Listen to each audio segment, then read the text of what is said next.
This is the typical sight in my house. One of my teenage kids cooking. It's always something boiling or somebody drying their hair. Even Frankie goes outside to get away from it all, doesn't he, Franks? But at least during the spring and summer, I can try and make as much credit as I can on my energy bill.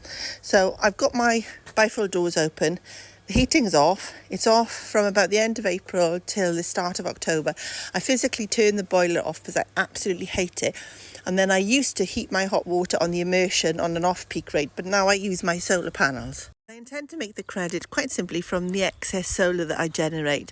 So I'm still going to try and load shift, so use as much energy as I can off-peak. But then during the day, when my battery's full, I'll show you that in a second, I'll be exporting to the national grid at around, at 15 pence per kilowatt hour. So as well as running the house for free during the day, I'll be storing the excess energy to use at night, the solar energy, and then sending energy off to the national grid. Let me just show you my battery.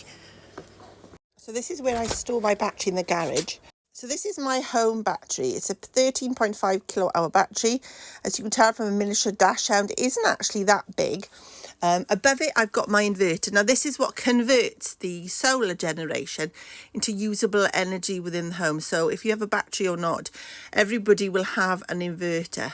And it's completely personal choice how you use and store your energy. So the way I do it is at night off peak, I fill up my home battery. Well, this is how I've been doing in the winter. And when the sunshine comes up, it will convert into usable energy there. It will firstly go to fuel the house, and then the rest of the energy will go to my battery. Well, of course, if that's full, and by 5:30 this month, the sun will be up, it will instantly be automatically, without me doing anything, exporting that to the national grid. You could be rather more canny, and what you could do, for example, is fill your battery up at night off peak, and instantly at 5:30, export it at 15 pence per kilowatt hour. So you're doubling your money.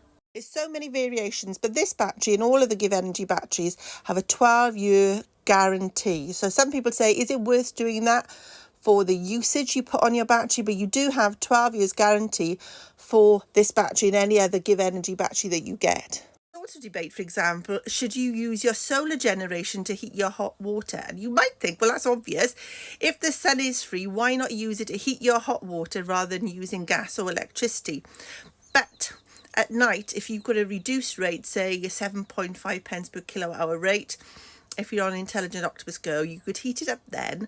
And during the day, export as much energy as you can at that 15 pence per kilowatt hour rate, which is double the price that you would get for heating it.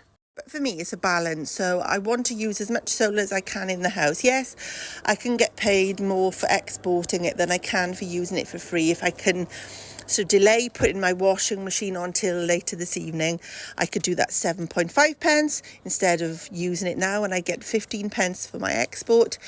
But I've got 3 kids, and if I looked into that window now, I can smell it. She's like a young Gordon Ramsay, but without the salary. So she's in there cooking. I don't know if you can see her.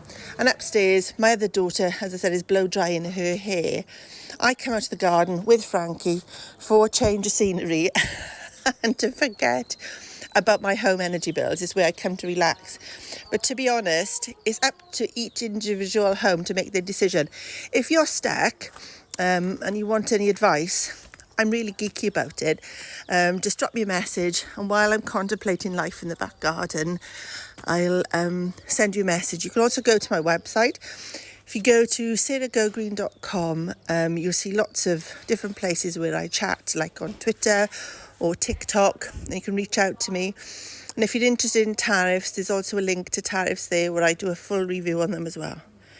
There we go. I'm just going in to see how much mess she's created.